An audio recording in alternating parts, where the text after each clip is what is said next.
Welcome to another episode of Stories from the Edge of Life.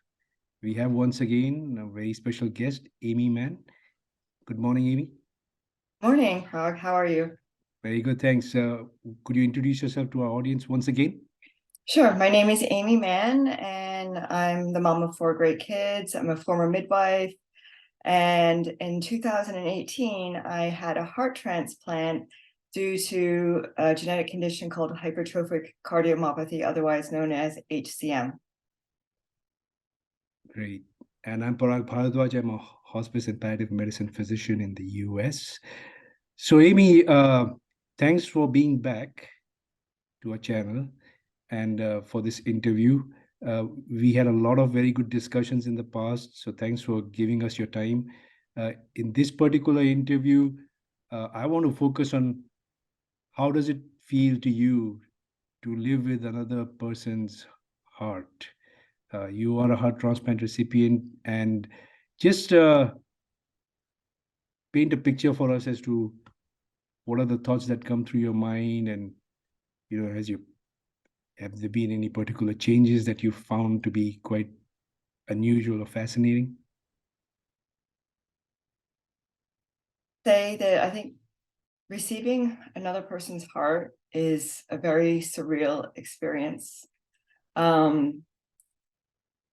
often think of, well, many of us think of as a heart as being kind of our emotional or energetic center, like where we feel love, but it's also an organ that pumps blood around our body. So I think it's a little bit different than having a different type of transplant. I have to say that in the very beginning, I didn't expect this. No one spoke to me about it. But even from the moment I woke up, I felt intense grief for my donor. I remember I was still intubated, and my doctor whispered in my ear that my donor was a female and she was 19. And I remember just tears rolling down my cheeks. And the first week, I actually was extremely sad. Apart from going through all being in the ICU and going through the healing process, I was acutely aware that I had somebody else's heart. And I dreamt about my donor. I even feel like I saw her in a dream. I don't know whether that's the case or not. I don't know who my donor is. And I think that for me personally, you go through kind of different stages. In the beginning, it was grief, and then it was kind of making friends with your heart, your new heart, because there's a lot of guilt involved because someone died and they didn't die for you. And a lot of, I think, like people when they're waiting, they often say things like, oh, you feel like you're waiting for somebody to die. And a very wise person told me that that's not the case. Something terrible is going to happen to somebody and it's not beyond anybody's control. And if that person's a donor and you receive their heart, you're just very lucky and grateful. So that helped me a lot.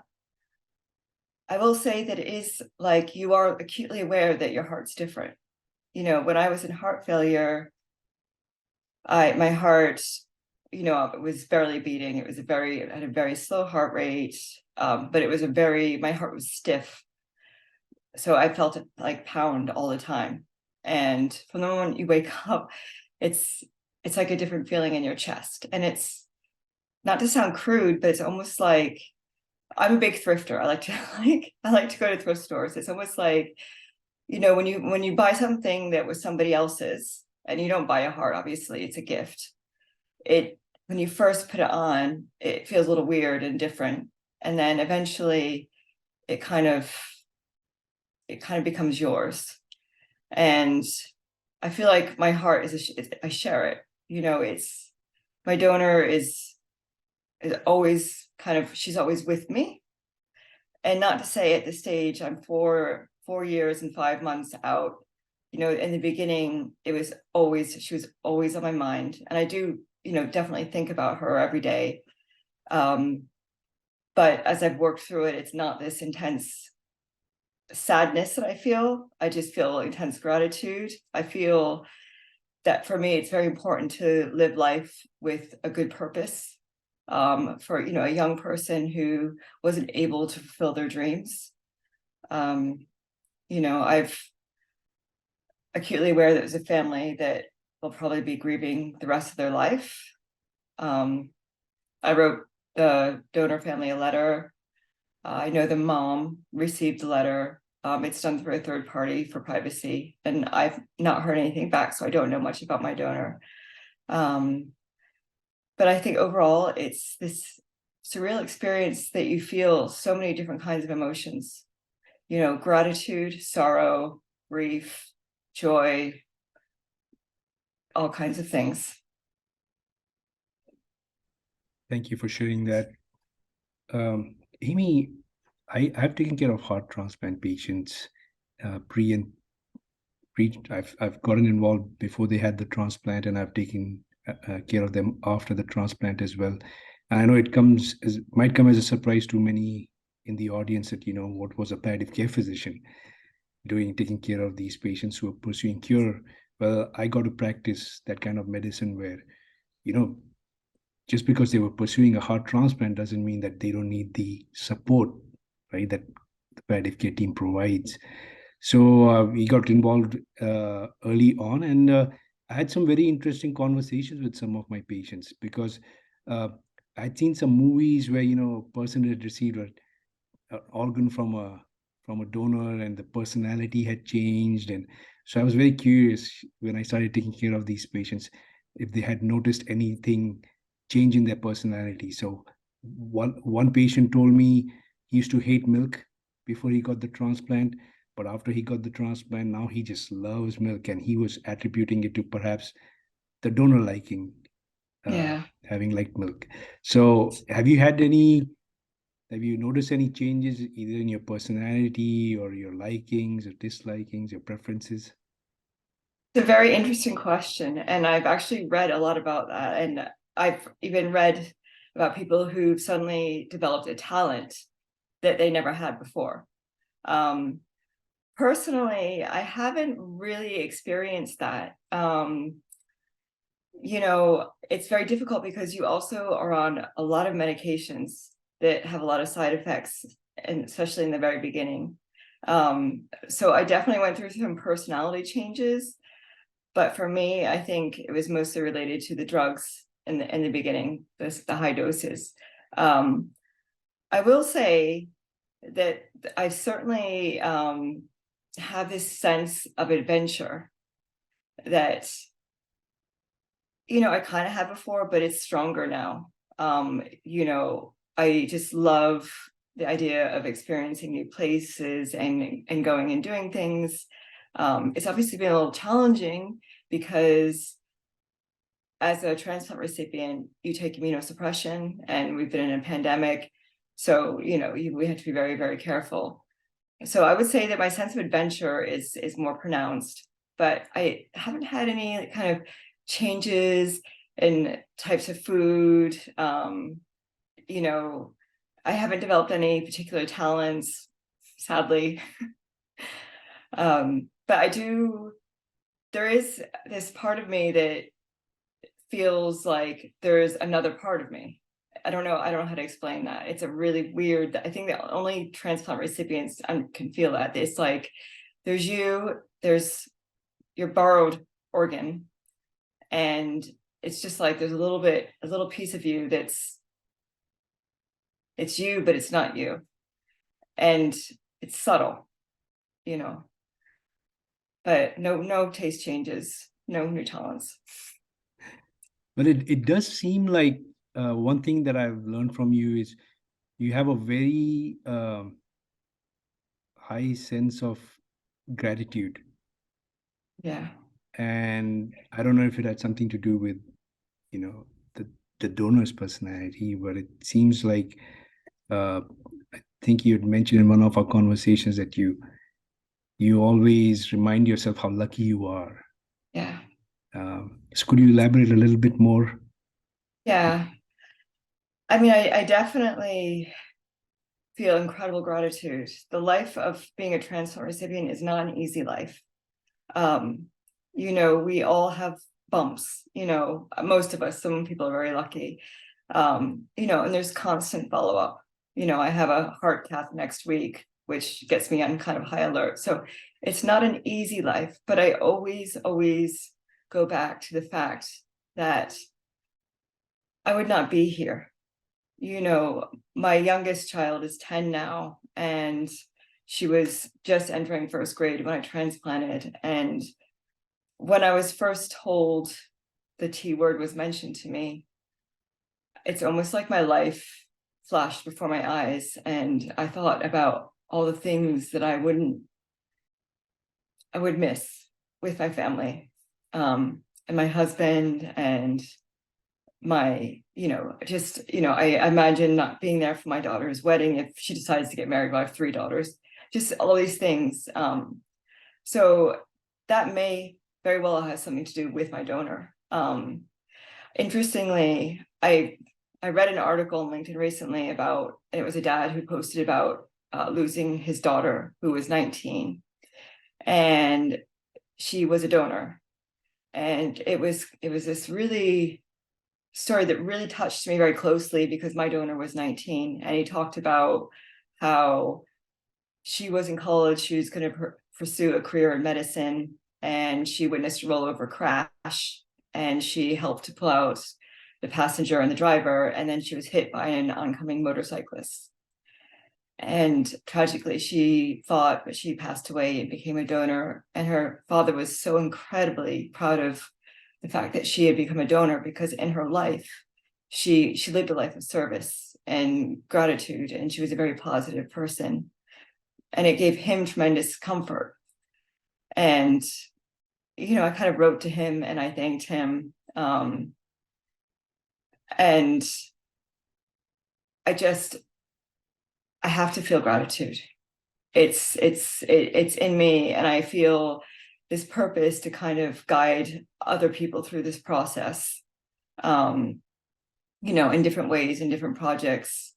And, it's a hard path. And, I have kind of a group of transplant recipients. In fact, after our conversation, I'm going to be zooming in with one who's a little bit behind me and has been having a lot of difficulties. So yeah, gratitude is in the forefront all the time.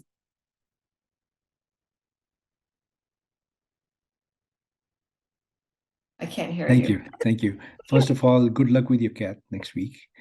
And I think through your experience and what I've seen, people are just amazing. They are so kind and, so giving. The story that you described, of the father writing about his 19-year-old daughter living a life full of service. I think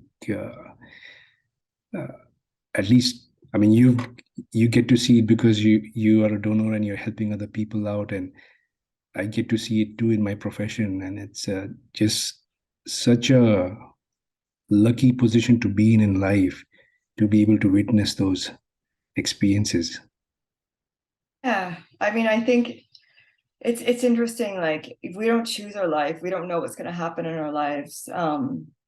And a lot of people are like, "Gosh, what a horrible thing to have to go through." And my kind of response is always like, it's made me who I am. It's just part of who I am. And, it's helped me in as many ways as it's caused me pain, and suffering. And again, it's always the realization that you've been given this precious, precious gift. It's yours to look after, and you were given a chance. And there's so many people who are on the list who don't get that chance. So yeah. Yeah, that's a good segue of what I was going to ask you to comment on next is not everybody chooses to be a donor, and what a difference a donor has made in your life, and perhaps you might want to encourage others to be donors, and also comment a little bit on perhaps thanking the ones that who've already donated, whose loved ones have donated their organs, and they themselves or others who are just waiting to donate their organs in the future. Yeah, I mean, I think for many people, it's a hard thing to think about becoming a donor. And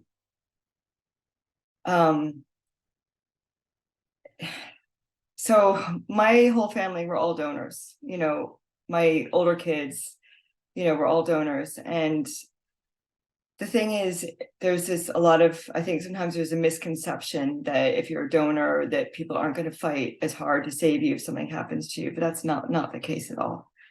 I highly encourage, becoming a donor. It's very easy to do. You can just go to donatelife.net. You can sign up. There's some apps. And no one's going to fight less hard for you if something terrible happens to you. In fact, there's only, I think it's 2% of people actually pass away in a way in which they can become a donor. So, it's kind of a way to, it's kind of like the circle of life.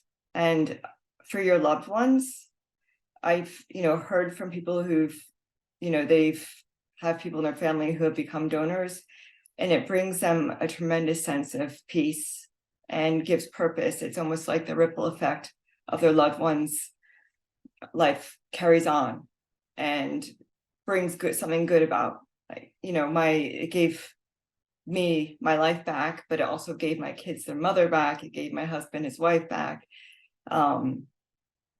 So yeah, I would encourage everyone to sign up to be a donor. And I know several people that have signed up after me, like, doing a lot of like kind of, talking about my experience. And when we go, we don't need our organs anymore. And I know it sounds very crude because nobody likes to think about death in our society, but we're all dying at some point. We don't know how it's going to play out. And there are many people suffering and waiting on the list that are in tremendous emotional and physical pain, and their loved ones are. And it's a beautiful, beautiful gift and a beautiful legacy. Great. And anything before we wind up that you have to say for the families that have, had loved ones who donated and also who are waiting to donate? I am just so incredibly grateful. I'm grateful to my donor. It's like when I read about this post that this dad wrote, it's almost like she could have been my donor. And it's just this tremendous sense of gratitude and understanding. And, when a loved one passes away, it's a terrible, terrible thing. And I believe very strongly that donation can help with the healing. You'll never stop grieving, but I think that knowing that, you're helping others can be very beneficial. And I'm just incredibly grateful. And I know all donors are. There's like a group of us, on social media, and we always mention our donors. We're always thinking of them. Some of us know our donors' families, some of us don't. I personally don't know much about my donor. Some people have met their donors' families, and it's always a beautiful moment. So anyone who is, has signed up to be an organ donor or who has had a family member who's donated, just thank you, thank you, thank you. And I would also like to extend that thanks on the medical fraternity because, to be able to help patients, we need donors. And I've seen what a big difference it makes. Yes. So thank you very much, Amy, for sharing your wisdom with us today again. And we look forward to having you again in the future. Okay. Thank you.